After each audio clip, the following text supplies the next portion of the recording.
extending a VXLAN to a VLAN. So this is my vCloud Director environment. So what I have right now is a virtual data center with a customer A that's logged in. What I'm going to do is quickly configure the edge gateway that's backing that virtual data center and enable L2 VPN server. So what I'm going through is trying to figure out what edge gateway that is currently. So this customer is residing on a customer org edge. So as a service provider, I can go to my vSphere environment, right-click on the customer org edge and configure those services.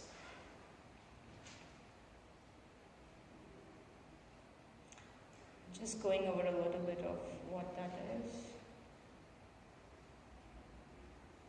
So now I'm logged into the VMware vSphere web client. I'm going into NSX. This is the service provider environment. I get into NSX edges. I know my edge gateway is called customer A org edge. So I right-click that edge gateway. I call it a provider edge. It typically needs a username and password. This is very standard configuration.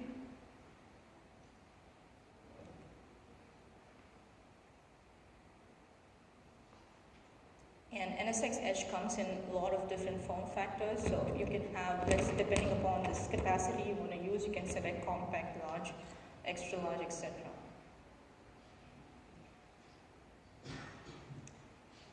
So once that edge gateway is created, now I'm going to go inside that edge gateway and configure L2 VPN and map the trunk interface to my customer's VXLAN.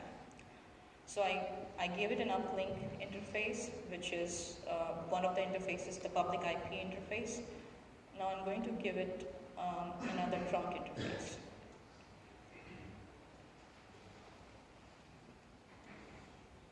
So the VNIC 1 will be the trunk interface that will be connected, or that will be trunked to the virtual network that my customer has. So that's the key over here, is trunking this NSX L2 VPN to the customer's edge gateway or the virtual network that it sits on.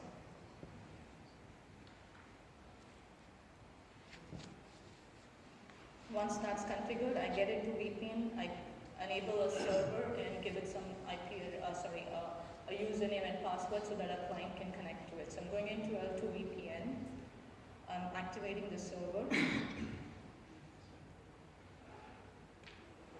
choosing what encryption protocol, and then I'm going to add a site to connect to it. So I'm just going to, whatever the VPN tunnel that I just created, I'm going to add that over here.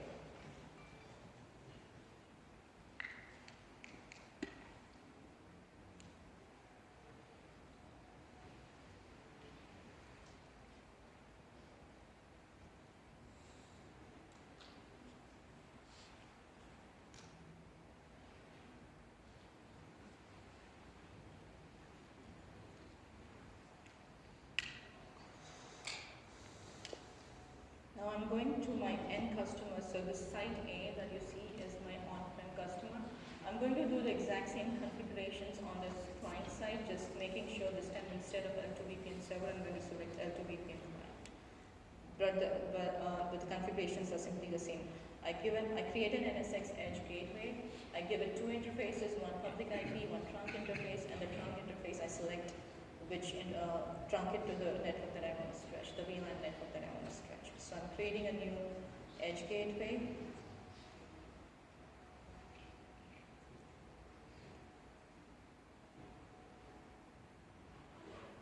And I'm configuring VPN on that. So it already has a public IP address. I'm going to go ahead and create the site A trunk.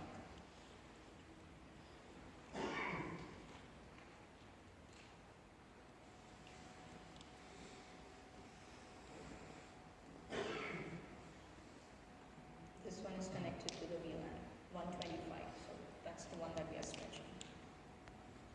And again, this is a full-blown NSX environment, but it could just be a standard edge gateway.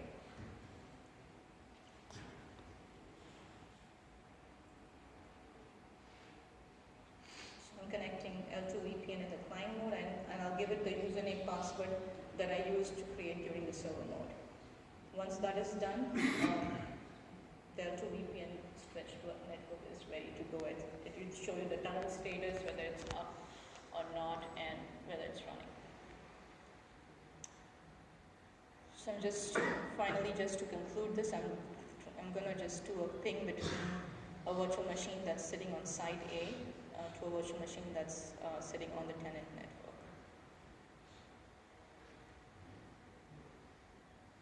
So I have my Ubuntu server with an IP address of 172.16.10.21. I'm going to ping it to a server that's on the on my provider side,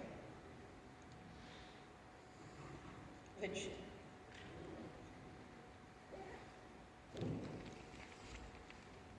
so 172.16.10.1 that you see out there is the edge gateway IP address of my